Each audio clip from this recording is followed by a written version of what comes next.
یہ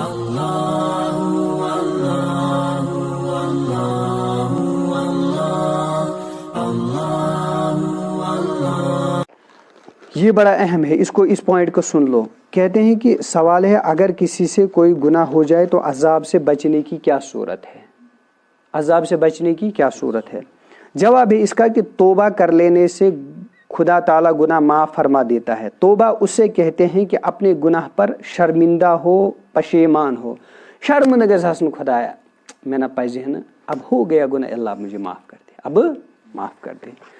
پشیمان تہ گو شرمندہ، اور خدا تعالیٰ کے سامنے رو کر گڑ گڑا تو عاجزی، انکساری، ود کرن، ربس زار پار کرن، خدایا معافی، ٹھیک ہے کرے کہ اے اللہ میرا گناہ معاف کر دے. اور دل میں عہد کرے، دلس مز پختہ اراد کرن کہ میون گناہ کیا کر، اب کبھی گناہ نہ کروں گا. روایتوں میں آیا ہے، کتابوں میں آیا ہے توبہ کرنے کی 3 شرطیں ہیں. کتنے؟ نمبر 1، اب اگر گناہ ہو گیا، آؤ شیطان سے چنگلس مز گناہ ہو گیا، اب اس کے توبے کی 3 شرطیں مطلب کتابوں میں آئی ہے، ہمارے اسلاف نے بتائی ہے، بڑوں نے بزرگوں نے بتائی ہے. کیا ہے توبے کی 3 شرطیں؟ نمبر 1 گناہ کو چھوڑ دینا. نمبر 1 گناہ کو یس وہ گو تو بس گو، اب اس تک پہ گھس کنٹینیو پتہ آسن، وہ برقرار نہیں ہونا چاہیے، کنٹینیو اس کو پہلے ترک کر دو. اللہ میں نے گناہ چھوڑ دیا، ایک شرط پائی گئی. توبے کی 3 شرطیں ہیں. نمبر 1 گناہ کو چھوڑ دینا، گئی ایک شرط پائی گئی. دوسری شرط ہے اس گناہ کیے ہوئے پر شرمندہ ہونا، دل سے پھیران گئے دلس میں مجھے غلطی ہو گئی، اللہ مجھے معاف کر دے، ہے نا. تو دوسری شرط اس گناہ کرنے پر کیا ہونا، شرمندہ، پشیمان ہونا، ہے نا، پریشان ہونا، اللہ مجھے معاف، شرمندہ گژھِ آسُن، یعنی کہ مطلب ہور ونن اللہ مجھے معاف کر دے مگر دلس مز آسہِ سُہ شرمندگی. ہاں تو پہلی شرط ہے گناہ کو ترک کرنا، دوسری شرط ہے اس گناہ کیے ہوئے پر کیا ہونا، شرمندہ ہونا، تیسری شرط ہے آئندہ نہ کرنے کا پختہ عزم کرنا، پختہ ارادہ. یہ 3 شرطیں ہیں توبے کے بارے میں. جب یہ تینوں شرطیں جمع ہو جائیں تو اللہ سے حسن ظن ہے، اللہ سے حسن ظن ہے کہ اللہ معاف فرمائیں گے. اللہ یہ تو ہو گئی باطنی طور پر، یہ 3 باطنی اور ظاہری اعتبار سے 3 شرطیں ہیں. اب صورت کیا ہے توبے کی؟ توبے کی صورت یہ ہے کہ نماز کے لیے تو ویسے بھی ہم وضو وغیرہ تو کر ہی لیتے ہیں، اگر نہ نماز کا ٹائم ہو تو پھر کیا کرے، اچھی طرح وضو بنائے، نماز کے لیے جیسے وضو بنایا جاتا ہے، یا ہو سکے تو غسل کر لے. کیا کرے، وہ سران کریں تو خوشبو لگائے، بڑے اچھے سے صاف ستھرے کپڑے پہنے. اگر آلریڈی لگت ہے پہلے سے تو بہت اچھا، وہ بھی ٹھیک ہے، لیکن توبہ کرنا ہے اللہ سے، اللہ مجھے آئندہ کے لیے مجھے ایک اچھی نئی ایک زندگی دے دے. 60 سال 50 سال 30 سال 25 سال یا 10 سال 15 سال، اللہ یا ویسے تو 10-15 تو انسان بالغ ہوتا ہے، 20 سال 18 سال اللہ میں نے گناہوں میں گزارے، 25 سال گناہ، اب کہ میں نئی ایک زندگی کی شروعات کروں گا.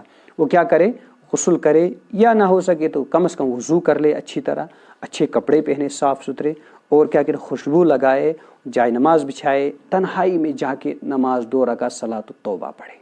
اس کے لیے کوئی خاص کوئی وقت جب بھی چاہے. ہاں بہترین وقت ہے تہجد کا وقت، بہترین وقت ہے پتم پہرن وتھن. اس وقت حدیث میں آیا ہے، رسول اللہ صلی اللہ علیہ وسلم نے فرمایا کہ آخری پہر میں یعنی کہ صبح تہجد کے وقت اللہ اپنی شان کے مطابق آسمانی دنیا پر تشریف لاتے ہیں. سو کت کن چھیوان سو زانی خدائے. البتہ رسول اللہ صلی اللہ علیہ وسلم نے فرمایا پھر اس وقت ندا دیتے ہیں، ہے کوئی اپنے گناہوں کو مغفرت چاہنے والا میں اس کے گناہوں کو بخش دوں، ہے کوئی رزق مانگنے والا جس کو رزق کی کمی ہے میں اس کو اس وقت دے دوں، ہے کوئی مصیبت میں مبتلا اور وہ مجھ سے معافی یا اس مصیبت سے نکلنے کا وہ مطلب دعائیں کرے میں اس کو مصیبت سے آزاد کر دوں.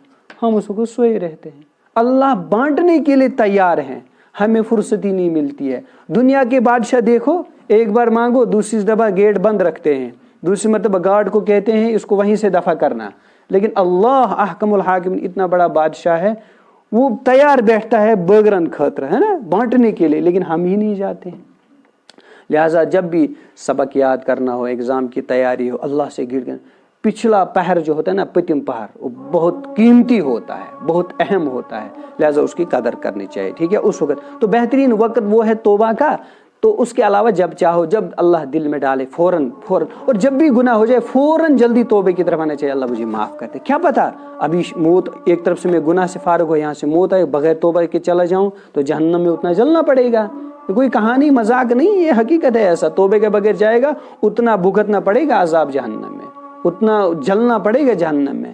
جیسے ہمارا لوہار جو ہوتا ہے نا، کھار یل تمس نش پرون کا ششتر نوان، اس کے بعد لوہا لے جاتا ہے، اس کو کہتے ہیں اس کو چاقو بناؤ، اس کو تلوار بناؤ، اس کو کلہاڑی بناؤ، 2 منٹن میں دے بنائے نہیں، اس کو پہلے آگ میں ڈالتا ہے، گوڑ ساتھ مل زالان، پھر 2-4 اوپر سے مارتے ہیں، پچسو بنان بڑ قیمتی، پھر اس کو تلوار بنتی ہے، چاقو۔ اسی طرح ایمان والا اللہ کے حفاظت بغیر توبے کے چلا جائے گا، اس کو جہنم میں جلا کر صاف کیا جائے گا، پھر جنت میں بھیج دیا جائے گا۔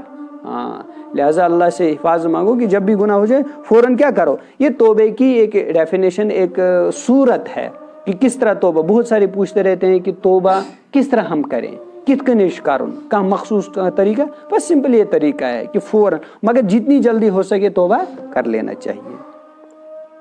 سوال ہے کیا توبہ کر لینے سے ہر قسم کے گناہ معاف ہو سکتے ہیں؟ ہاں، بڑا اہم سوال ہے۔ توبہ کیا آپ کیا ہر قسم کے گناہ معاف ہو جائیں گے؟ جواب، جو گناہ ایسے ہیں کہ کسی بندے کا اس میں تعلق نہیں، صرف خدا تعالیٰ کا حق ہے کہ وہ نافرمانی کرنے کی وجہ سے سزا دے، ایسے تمام گناہ تو توبہ سے معاف ہو سکتے ہیں۔ یعنی یہ میں گناہ تعلق صرف کمس سے آئے، حضرت اللہ جل شانہ سے، تو وہ تو توبہ سے معاف ہے۔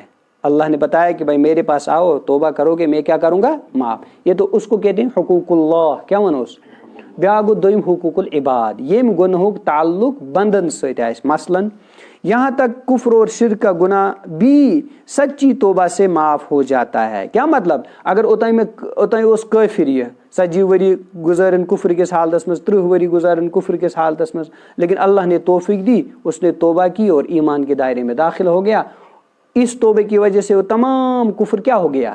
معاف ہو گیا۔ حدیث بھی ہے، اللہ کے رسول صلی اللہ علیہ وسلم نے فرمایا الاسلام یہدم ما کان قبلہ، اسلام مٹا دیتا ہے، ڈیلیٹ کر دیتا ہے ان تمام گناہوں کو جو اسلام سے پہلے اس نے کفر کیا ہے نا، شرک کریان۔ الاسلام یہدم ما کان قبلہ، اسلام میں جب انسان داخل ہوتا ہے، توبہ کرتا ہے، اسلام کے دائرے میں آتا ہے کافر، تو وہ ان تمام کفر کو، مگر دنیا میں یہ زندگی میں ہو، مرنے کے بعد نہیں، تو جو ہی اسلام میں داخل ہوتا ہے وہ تمام پچھلا کیا ہوتا ہے؟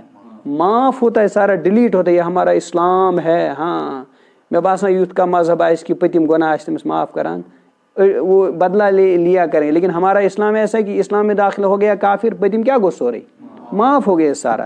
کہتے ہیں کہ یہاں تک کفر سچی توبہ اگر دل سے کرے گا تو توبہ سے یہ کفر و شرک بھی کیا ہوتے ہیں؟ معاف۔ لیکن جو گناہ ایسے ہیں کہ ان میں کسی بندے کا تعلق ہے، بندہ سچ، مثلاً کیا، کسی یتیم کا مال کھا لیا، شنا گناہ، لیکن بندہ سچ نہ تھا، اور چھو رب سے نافرمانی ہے کہ ربن وون کی یتیم مال ما کھیو کہیں تے، تو کیا کہتے ہیں مت کھاؤ، قرآن کی آیت کا ترجمہ بھی ہے کہ یتیم کا مال مت کھاؤ، آگو خدا سے نافرمانی تھی، مگر یہ اور چھنا اس بندس پر ظلم۔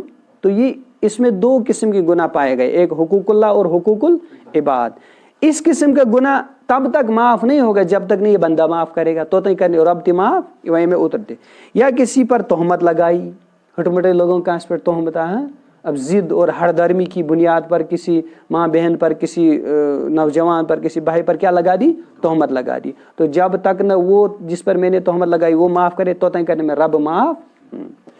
یا ظلم کیا ہے نا، ہٹمٹے ہے نا، جو پچھلی دفعہ بھی بولا تھا کہ گئے ٹولہ بنا کر مارا بیچارے کو، ہے نا، ظلم کیا، تب تک وہ اللہ معاف نہیں کرے گی جب تک نہ بیچارہ وہ معاف کرے گا جس کو پر ظلم کیا ہو۔ تو ظلم کی بہت ساری صورتیں ہیں۔ پھر ایسے گناہوں کو حقوق العباد کہتے ہیں۔ کیا شمانا؟ حقوق مانے کو حق، یہ حق کی جمع حقوق، عباد مانے کو بند، عباد مانے کو بندے، تو حقوق العباد بندوں کے حق، آگوئی ٹرانسلیشن کہتے ہیں۔ یہ صرف توبہ سے معاف نہیں ہوتے، یہ توبہ سے معاف ہمسائے داری میں شاہساں، رشتہ داری میں شاہساں، پہلے ان سے معافی مانگنی پڑے گی، بلکہ ان کی معافی کے لیے ضروری ہے کہ پہلے اس شخص کا حق ادا کرو یا اس سے معاف کراؤ، اس کے بعد خدا کے حضور میں یعنی خدا کی بارگاہ میں توبہ کرو، جب معافی کی امید ہو سکتی ہے۔ سمجھے ایمان؟ اللہ دین عمل کرنے توفیق